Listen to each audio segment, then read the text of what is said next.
법무부 자료를 보니까 성범죄 유형별 아동 성학대 재범률이 37.5%라고 합니다. 37.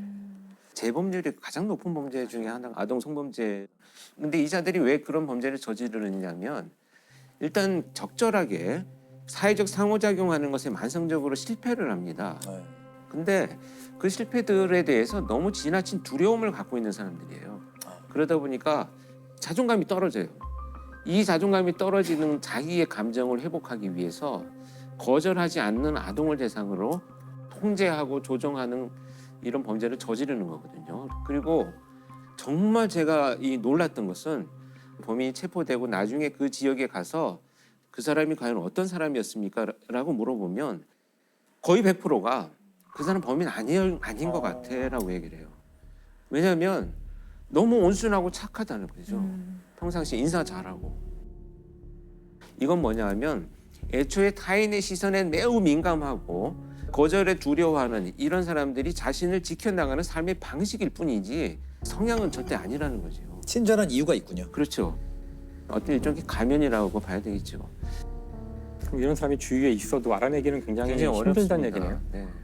그리고 그런 외부의 시선에 너무 예민하고 그러니까 책임을 반드시 상대방한테 전가하는 이런 특징들을 좀 보여줍니다. 그래서 대부분 어떻게 진술하냐면 그 아이가 평상시에 나를 좋아했어요.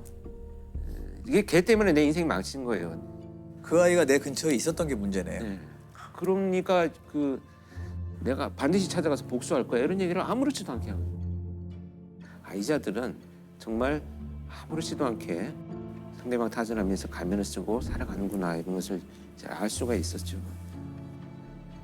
아까 왜 이웃이다라는 말을 제가 강조해서 말씀드렸냐면 가해자와 피해자의 거주지가 지금 1km 미만에서 대부분의 범죄가 일어나고 있다 이렇게 이제 수치가 나오는데요. 2km 미만에서 일어나는 것이 54% 정도입니다. 100m 이내에서 일어난 것도 거의 17%니까 한 20%가 되거든요. 아동 성범죄는 주로 가해자가 사는 곳 3km 안에서 발생한다는 연구 결과가 나왔습니다. 가해자와 피해자가 같은 동네 이웃일 가능성이 그만큼 크다는 얘기입니다. 해진 예슬 사건의 범인 역시 아이들 집에서 150m 거리에 사는 이웃이었고 8살 여자아이를 잔혹하게 성폭행한 조두수는 자기 집에서 불과 600m 떨어진 곳에서 범행을 저질렀습니다.